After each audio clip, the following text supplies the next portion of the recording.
Hay una hora de la noche que no pertenece al sueño ni a la vigilia. Una hora en que el cuerpo está quieto pero la mente camina sola. En esa hora, algo en ti sabe que estás cargando demasiado. No lo que el mundo te puso encima, sino lo que tú mismo agarraste creyendo que era tuyo sostenerlo. Los budistas tienen una imagen para esto. 2 flechas. La primera te la lanza la vida, el dolor, la pérdida, la incertidumbre. Esa flecha llega sola, sin pedir permiso. Duele, pero no es la que destruye. La que destruye es la segunda.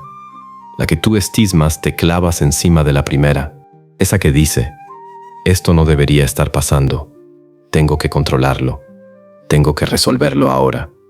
Esa segunda flecha tiene un nombre en el taoísmo, interferencia, y todo lo que viene a continuación trata de aprender a no disparártela. El Tao Te Ching, escrito hace más de 2500 años, comienza con una paradoja. El Tao que puede nombrarse no es el Tao eterno, no porque quiera confundirte, sino porque te está advirtiendo desde la primera línea lo que la mente quiere atrapar, lo que quiere nombrar, etiquetar y controlar. Ya no es la realidad, es una copia, una representación, y vivir persiguiendo esa copia es la fuente de casi todo el agotamiento humano. Hay una historia que no es metáfora, es un espejo. Un hombre quería cruzar un río. No tenía bote, pero tenía una espada y tenía voluntad, que a veces son la misma cosa mal aplicada. Decidió usar la espada como remo, la clavó en el agua con toda la seriedad del mundo y comenzó a remar. El río no discutió, no se inmutó. Siguió siendo exactamente lo que era. Horas después, el hombre estaba agotado, empapado, exactamente donde había empezado, y absolutamente convencido de que el problema era el río. Un pescador anciano, que lo había observado desde el principio con la paciencia de quien no tiene nada que demostrar, dijo una sola cosa: el agua no entiende de espadas.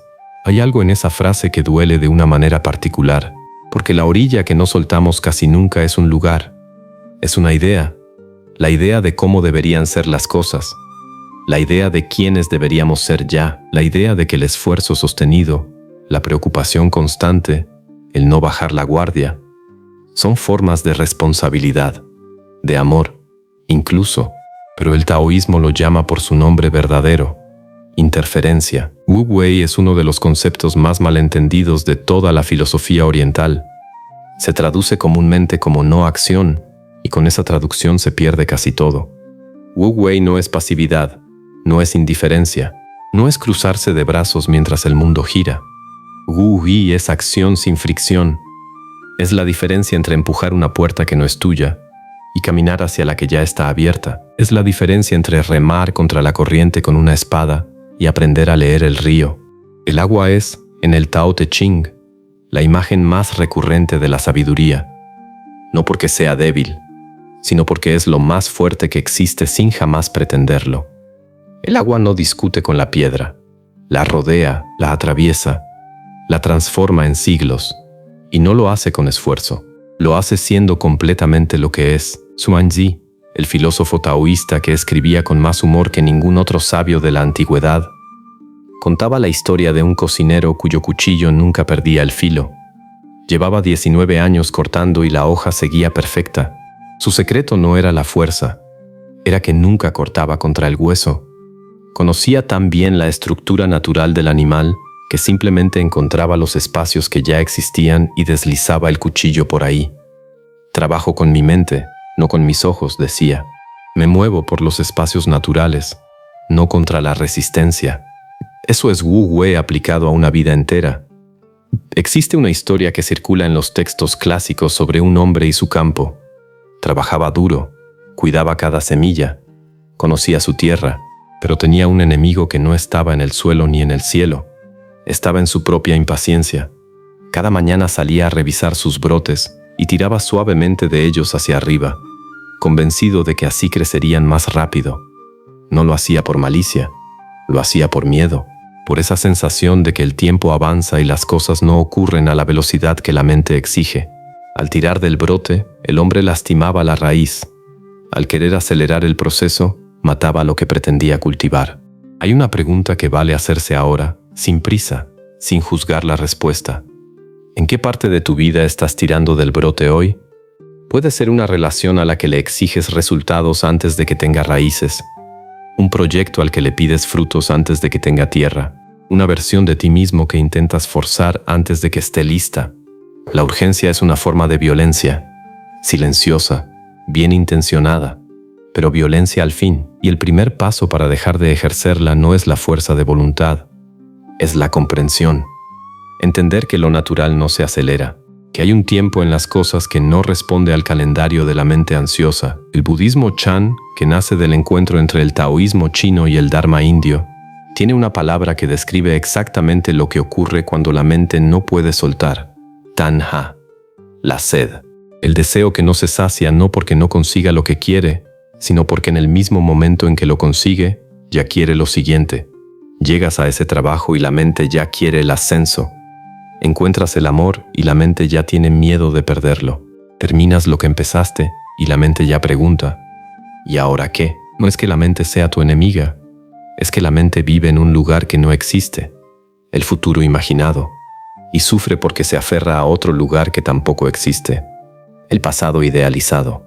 El único lugar donde la vida real ocurre, el único lugar donde el Tao puede encontrarte, es aquí, ahora.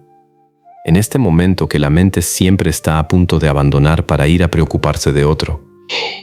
Hay un relato sobre un arquero cuya técnica era impecable, años de práctica, precisión perfecta, un silencio interior que se traducía en flechas que encontraban el centro sin esfuerzo, hasta que llegó una competencia con una recompensa importante, y en el momento de soltar la flecha, algo cambió. Ya no estaba viendo el blanco, estaba viendo el premio. Estaba calculando lo que significaría ganar, lo que implicaría perder, y falló. Un anciano que observaba dijo algo que debería enseñarse en todas partes. Antes disparaba con el Tao, ahora dispara con preocupación. Cuando el resultado se convierte en obsesión, la mente tiembla, y cuando la mente tiembla, la acción pierde su centro. No porque seas menos capaz, sino porque ya no estás aquí. Estás en el futuro, negociando con algo que todavía no existe. El Zen tiene una forma de enseñar esto que no admite argumentos. Un monje le preguntó a su maestro qué era la iluminación. El maestro respondió con una pregunta. ¿Ya comiste? El monje dijo que sí. Entonces lava tu cuenco, dijo el maestro. Eso es todo. No hay iluminación en otro sitio. No hay respuesta en el futuro que no esté ya disponible en el acto de lavar el cuenco con plena atención. La presencia no es una técnica de bienestar. Es la única forma de estar vivo de verdad mientras la vida ocurre. Eres el cielo, no las nubes. Las nubes pasan, la tormenta pasa, el miedo pasa, la urgencia pasa. Pero el cielo, ese espacio abierto que observa sin aferrarse, ese eres tú antes de que la mente empiece a correr. El miedo tiene una función legítima. Cuando aparece de verdad, cuando hay un peligro real y presente, el cuerpo sabe qué hacer, se orienta, se afila, actúa. Eso es sabiduría biológica acumulada durante millones de años. El problema no es el miedo agudo, el problema es el miedo crónico, el que ya no responde a ningún peligro concreto sino a una niebla permanente de «¿y si sale mal?» Ese miedo no te protege, te orienta en la dirección equivocada. Imagina una barca, un joven rema con toda su fuerza, convencido de que la intensidad del esfuerzo es proporcional al avance. Pero la barca gira en círculos, no porque el joven sea débil, sino porque está remando desde el miedo, y el miedo no tiene dirección, tiene reacción. El barquero experimentado, que lo observa desde la orilla con esa calma que solo dan los años y los errores propios, le dice algo simple. No estás remando hacia la orilla, estás remando hacia tu miedo. El Tao Te Ching describe esto con una precisión que ninguna psicología moderna ha superado. El hombre flexible vence al rígido. El agua vence a la piedra. No porque sea más fuerte en el sentido convencional, sino porque no desperdicia energía peleando contra lo que es. El agua no tiene opinión sobre la piedra, no le guarda rencor, no insiste en atravesarla de frente. Simplemente encuentra el camino que ya existe y lo recorre con toda su naturaleza. Eso es lo que el taoísmo llama pu, el bloque sin tallar. La madera antes de que el escultor intervenga no es bruta ni torpe, es pura posibilidad. Y la tragedia de muchas vidas es que pasamos años tallando con furia, eliminando posibilidades, forzando formas, cuando el camino más profundo ya estaba en la madera antes de que levantáramos el cincel. No tienes que abrir sendas a machetazos. Solo tienes que aprender a ver las que ya están abiertas para ti. El miedo grita, la alineación susurra. Aprender a distinguir esas dos voces no es un logro espiritual abstracto. Es una habilidad práctica que cambia la textura de cada decisión que tomas. Hay una confusión que aparece casi inevitablemente cuando alguien comienza a explorar estas ideas. Confundir, soltar con abandonar. Confundir la confianza con la pasividad, como si el taoísmo fuera una filosofía de la resignación elegante, del qué le vamos a hacer dicho con voz serena. No lo es. Hay una imagen que lo aclara mejor que cualquier argumento. Un campesino en medio de una sequía larga y cruel. Sube cada mañana a la montaña a exigirle al cielo que llueva. Grita, suplica, negocia, amenaza.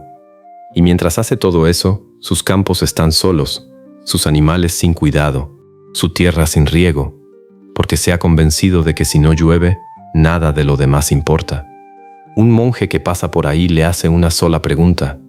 Mientras gritas al cielo, ¿quién está regando la tierra? Esa pregunta es una enseñanza completa. Confiar en el tiempo de la vida no significa cruzarse de brazos y esperar que el universo resuelva lo que te corresponde a ti. Significa seguir haciendo lo que puedes hacer, con lo que tienes, donde estás, sin hacer del resultado la condición para tu paz. Significa regar la tierra aunque el cielo esté seco, porque cuando la lluvia llegue, y llegará, tu tierra tiene que estar lista para recibirla. La diferencia entre interferir y actuar correctamente no está en la cantidad de esfuerzo, está en la dirección desde la que actúas. Regar es cuidar. Tirar del brote para que crezca más rápido es controlar. El primero nutre, el segundo destruye exactamente lo que pretende acelerar.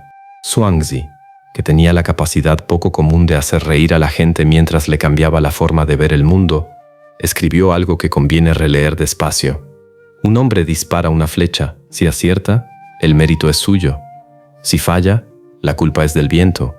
Y no lo escribió para burlarse. Lo escribió porque se reconocía en ese hombre. Porque todos nos reconocemos en ese hombre.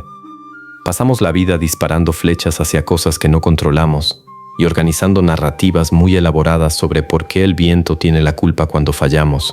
Soltar el arco no significa dejar de disparar. Significa disparar desde un lugar donde el resultado no define quién eres.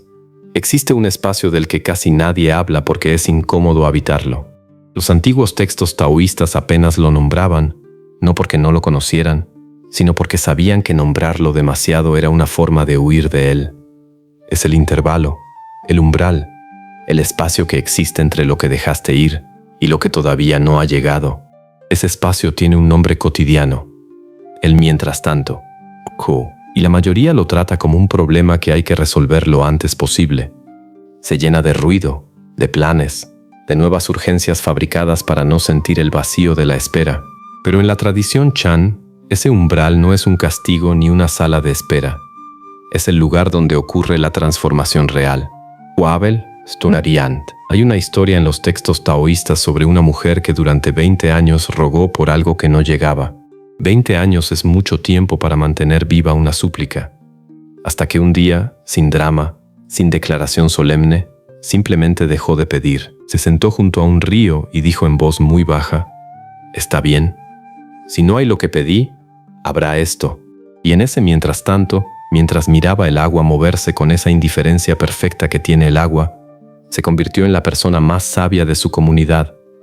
No porque se resignó a menos, sino porque cuando dejó de insistir en una sola forma de que la vida fuera, la vida encontró la forma de llenarla de una manera que ninguna de sus oraciones había sabido imaginar.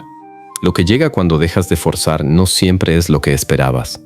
Casi siempre es más exacto. Como si la vida tuviera una precisión que la mente ansiosa interrumpe constantemente con sus propias propuestas. El mientras tanto no es el tiempo perdido antes de que empiece lo importante. Es el tiempo en que te conviertes en quien puede recibir lo que viene. Hay algo en el Tao que ninguna filosofía occidental ha capturado del todo, y es esto: la vida no te debe una explicación en tiempo real. Los procesos profundos no mandan notificaciones, el árbol no anuncia cuándo va a dar fruto, El río no pide permiso para cambiar de curso. Y tú, que eres parte de esa misma naturaleza aunque lo hayas olvidado temporalmente, tampoco necesitas entenderlo todo mientras ocurre. Buda no alcanzó lo que buscaba la primera vez que se sentó bajo un árbol, ni la segunda. Pasó años equivocándose, dudando, revisando cada suposición que tenía sobre el sufrimiento y su causa. Pero en ningún momento de ese proceso intentó forzar la comprensión. Se preparó para ella. Hay una diferencia enorme entre esas dos actitudes. Y esa diferencia es exactamente lo que separa el agotamiento de la práctica. Lo que es para ti tiene tu nombre escrito de una forma que no se borra. No se lo lleva a otro. No se pierde mientras esperas. Llegará con una claridad que solo es posible cuando has dejado de aferrarte a la versión que tú habías planeado.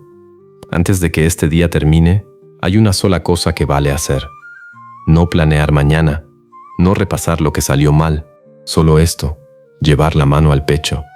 Sentir que ahí adentro hay algo que no ha dejado de moverse desde que naciste sin que tú hayas tenido que pedirle que lo hiciera, y recordar que eres el cielo, no las nubes. Las nubes son los pensamientos, los miedos, las urgencias, las historias que la mente construye sobre quién deberías ser ya. El cielo es lo que queda cuando las dejas pasar sin agarrarlas. Kesar, cuida, no controles, riega la tierra, no tires del brote. Rema desde la presencia, no desde la urgencia.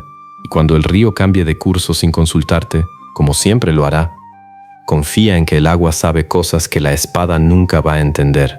Suelta la orilla. El Tao ya está fluyendo.